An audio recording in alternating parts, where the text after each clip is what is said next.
ಆತ್ಮೀಯ ಬಂಧುಗಳೇ, ಮಹಾಭಾರತ ಉದ್ಯೋಗ ಪರ್ವ ಇದರಿಂದ ತ್ರಿಶಿರ ಮತ್ತೆ ವೃತ್ರಾಸುರನ ವಧೆಯ ವೃತ್ತಾಂತ ಮತ್ತೆ ಇಂದ್ರನು ತಿರಸ್ಕೃತನಾಗಿ ನೀರಲ್ಲಿ ಅಡಗಿಕೊಳ್ಳೋದು ಈ ವಿಷಯದ ಬಗ್ಗೆ ನಾವು ತಿಳ್ಕೊಳ್ಳೋಣ. ಯುಧಿಷ್ಠಿರ ಕೇಳ್ತಾನೆ, ರಾಜನೇ, ಇಂದ್ರ ಮತ್ತೆ ಇಂದ್ರಾಣಿ ಯಾವ ರೀತಿ ಅತ್ಯಂತ ಘೋರವಾದ ದುಃಖವನ್ನ ಅನುಭವಿಸ್ಬೇಕಾಗಿ ಬಂತು? ಯಾಕೆಂದ್ರೆ ಅವ್ರು ಹೇಳ್ತಾರಲ್ವಾ, ಇಂದ್ರಾಣಿ ಮತ್ತೆ ಇಂದ್ರ ಇಬ್ರೂ ಕೂಡ ದುಃಖವನ್ನ ಸಹಿಸ್ಕೊಳ್ಬೇಕಾಗಿ ಬಂತು, ನಮಗಷ್ಟೇ ಅಲ್ಲಪ್ಪ ಕಷ್ಟ, ದೇವತೆಗಳಿಗೂ ಇದೆ ಅಂತ ಅಂದ್ಬಿಟ್ಟು ಹೇಳ್ತಾನಲ್ಲ. ಅದಕ್ಕೆ ಇಲ್ಲಿ ಯುಧಿಷ್ಠಿರ ಕೇಳ್ತಾ ಇದ್ದಾನೆ, ಯಾವ ರೀತಿ ಅವರು ದುಃಖವನ್ನ ಅನುಭವಿಸ್ಬೇಕಾಗಿ ಬಂತು ಅನ್ನೋದ್ರ ಬಗ್ಗೆ ನನಗೆ ತಿಳ್ಕೋಬೇಕು ಅಂತ ಆಸಕ್ತಿ. ಸೊ ನನಗೆ ಅದರ ಬಗ್ಗೆ ಹೇಳಿ ಅಂತಂದ್ಬಿಟ್ಟು ಕೇಳ್ಕೊಳ್ತಾನೆ. ಆಗ ಶಲ್ಯ ಹೇಳ್ತಾನೆ, ಭರತ ಶ್ರೇಷ್ಠನೇ, ನಾನು ನಿನಗೆ ಆ ಪ್ರಾಚೀನವಾದ ಇತಿಹಾಸವನ್ನ ಹೇಳ್ತೀನಿ ಕೇಳು. ದೇವಶ್ರೇಷ್ಠನಾದ ತ್ವಷ್ಟ ಅನ್ನುವಂತ ಒಬ್ಬ ಪ್ರಜಾಪತಿ ಇದ್ದ. ಇಂದ್ರನ ಜೊತೆ ದ್ವೇಷವಿದ್ದ ಕಾರಣ ಅವನು 3 ತಲೆಯುಳ್ಳ ಒಬ್ಬ ಮಗನನ್ನ ಪಡಿತಾನೆ. ಅಂದ್ರೆ ಇಂದ್ರನ ಮೇಲೆ ಸೇಡು ತೀರಿಸ್ಕೊಳ್ಳೋದಕ್ಕೋಸ್ಕರ, ಆಯ್ತಾ, ದ್ವೇಷ ಇರುತ್ತೆ ಅವನಿಗೆ, ಅದಕ್ಕೆ 3 ತಲೆ ಇರುವಂತ ಮಗನನ್ನ ಪಡ್ಕೊಳ್ತಾನೆ. ಆ ಬಾಲಕ ಏನ್ ಮಾಡ್ತಾನೆ, ತನ್ನ ಒಂದು ಮುಖದಿಂದ ವೇದ ಪಾಠವನ್ನ ಮಾಡ್ತಾ ಇದ್ದ, ಇನ್ನೊಂದರಿಂದ ಸುಧಾಪಾನವನ್ನ ಮಾಡ್ತಾ ಇದ್ದ, ಮತ್ತೆ 3ನೇದಿದೆಯಲ್ಲ ಅದರಿಂದ ಎಲ್ಲಾ ದಿಕ್ಕುಗಳನ್ನ ನುಂಗು ಬಿಡ್ತೀನೇನೋ ಅನ್ನೋ ಹಾಗೆ ಅವನು ನೋಡ್ತಾ ಇದ್ದ. ಅಂದ್ರೆ ಅವನು ನೋಡೋ ನೋಟ ಹಾಗಿರ್ತಿತ್ತು. ಈ ರೀತಿ ಅವನು 3 ಮುಖಗಳಿಂದ ಒಂದೊಂದು ಕೆಲಸವನ್ನ ಮಾಡ್ತಿದ್ದ. ಅವನು ಬಹಳ ದೊಡ್ಡ ತಪಸ್ವಿ, ಮೃದು ಮತ್ತೆ ಜಿತೇಂದ್ರಿಯ, ತನ್ನ ಇಂದ್ರಿಯಗಳನ್ನ ಗೆದ್ಕೊಂಡಿದ್ದ ಅವನು. ಮತ್ತೆ ಧರ್ಮ ಮತ್ತೆ ತಪಸ್ಸಿನಲ್ಲಿ ಅವನು ತತ್ಪರನಾಗಿರ್ತಾ ಇದ್ದ.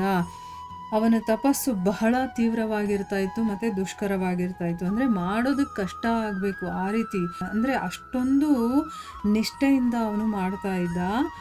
ಅತುಲಿತ ತೇಜಸ್ವಿ ಬಾಲಕನ ತಪೋಬಲ ಇದೆಯಲ್ಲ ಅದು ಮತ್ತೆ ಸತ್ಯವನ್ನ ನೋಡಿ ದೇವರಾಜ ಇಂದ್ರನಿಗೆ ಬಹಳ ತೊಂದರೆ ಆಗುತ್ತೆ. ಅಂದ್ರೆ ಅವನು ಯೋಚನೆ ಮಾಡ್ತಾನೆ, ಏನು, ಅವನು ಈ ತಪಸ್ಸಿನ ಪ್ರಭಾವದಿಂದ ಇಂದ್ರನಾಗ್ಬಿಟ್ರೆ ಈ ಇಂದ್ರನಿಗಿದೊಂದು ಭಯ ಯಾವಾಗಲೂ ಇದ್ದೇ ಇರುತ್ತೆ. ಯಾರಾದರೂ ಆಗಲಿ ತಪಸ್ ಮಾಡಿದ್ರು ಅಂತಂದರೆ ಇವನು ನನ್ನ ಇಂದ್ರ ಪದವಿಗೋಸ್ಕರನೇ ಮಾಡ್ತಾ ಇದ್ದಾರೆ ಅಂತ ಅವ್ನು ತಿಳ್ಕೊಳ್ತಾನೆ.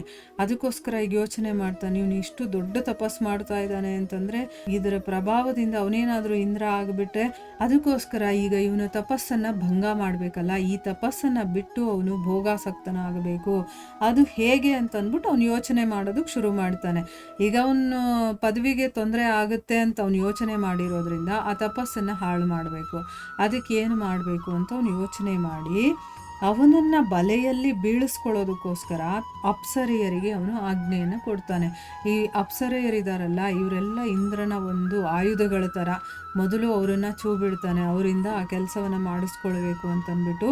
ಸೊ ಇಂದ್ರನ ಆಜ್ಞೆಯನ್ನು ಪಡ್ಕೊಂಡ್ಮೇಲೆ ಅಪ್ಸರೆಯರು ಏನು ಮಾಡ್ತಾರೆ, ರಾಜ ಹೇಳಿದ್ಮೇಲೆ ಕೇಳಬೇಕಲ್ವಾ, ಅದಕ್ಕೆ ತ್ರಿಶಿರಾನ ಹತ್ರಕ್ಕೆ ಬರ್ತಾರೆ. ಮತ್ತು ಅವನಿಗೆ ಬೇರೆ ಬೇರೆ ರೀತಿಯ ಭಾವನೆಗಳಿಂದ ಆಕರ್ಷಣೆ ಮಾಡೋದಕ್ಕೆ ಶುರು ಮಾಡ್ತಾರೆ. ಅಂದರೆ ನೃತ್ಯವನ್ನ ಮಾಡೋದು, ಏನೋ ಒಂದು ಹಾಡನ್ನು ಹೇಳೋದು, ಬೇರೆ ಬೇರೆ ರೀತಿಯಲ್ಲಿ ಅವನ ಮೈಂಡನ್ನು ಹೇಗೆ ಡೈವರ್ಟ್ ಮಾಡ್ಬೋದೋ ಅದಕ್ಕೆಲ್ಲ ಪ್ರಯತ್ನಗಳನ್ನು ಅವ್ರು ಮಾಡ್ತಾರೆ. ಆದರೆ ತ್ರಿಶಿರ ಏನು ಮಾಡ್ತಾನೆ, ಜಿತೇಂದ್ರಿಯ ಅಲ್ವಾ ಅವನು, ತನ್ನ ಇಂದ್ರಿಯಗಳನ್ನು ವಶದಲ್ಲಿ ಇಟ್ಕೊಂಡು ಪ್ರಶಾಂತವಾದ ಮಹಾಸಾಗರ ಹೇಗಿರುತ್ತೋ ಹಾಗೆ ಅವಿಚಲಿತನಾಗದೆ, ಒಂದು ಸ್ವಲ್ಪನೂ ವಿಚಲಿತನಾಗಲಿಲ್ಲ ಅವನು. ಮನಸ್ಸು ಆ ಕಡೆ ಈ ಕಡೆ ಹೋಗಲಿಲ್ಲ ಅವನು. ಕೊನೆಯಲ್ಲಿ ಬಹಳ ಪ್ರಯತ್ನ ಮಾಡಿ ಅಪ್ಸರೆಯರೇನು ಮಾಡ್ತಾರೆ, ಬಂದ ಕೆಲಸ ಆಗಲಿಲ್ಲ ಅವರಿಗೆ. ಮತ್ತೆ ಇಂದ್ರನ ಹತ್ರಕ್ಕೆ ವಾಪಸ್ ಹೋಗ್ತಾರೆ. ಮತ್ತೆ ಕೈ ಜೋಡಿಸ್ಕೊಂಡು ಅವನಿಗೆ ಹೇಳ್ತಾರೆ, ಮಹಾರಾಜರೇ, ತ್ರಿಶಿರ ಬಹಳ ದುರ್ದರ್ಶ, ಅವನನ್ನು ನಾವು ಅಲುಗಾಡಿಸೋದಕ್ಕೂ ಆಗಲಿಲ್ಲ. ಅಂದರೆ ಅವನು ತಾಳ್ಮೆ ಇದೆಯಲ್ಲ, ಆ ಸಹಿಸ್ಕೊಳ್ಳುವಂಥ ಗುಣ ಇದೆ, ಕಂಟ್ರೋಲ್ ಮಾಡ್ಕೊಳ್ಳುವಂಥದ್ದು ಕೆಪಾಸಿಟಿ ಇದೆಯಲ್ಲ, ಅದನ್ನು ನಾವು ಅಲುಗಾಡಿಸೋದಕ್ಕೂ ಆಗಲಿಲ್ಲ.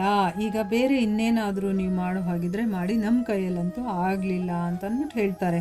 ಇಂದ್ರ ಏನು ಮಾಡ್ತಾನೆ, ಆಯ್ತು ಇನ್ನೇನು ಮಾಡೋಕ್ಕಾಗಲ್ಲ, ಅಪ್ಸರೆಯರನ್ನ ಸತ್ಕಾರ ಮಾಡಿ ವಾಪಸ್ ಕಳಿಸ್ತಾನೆ.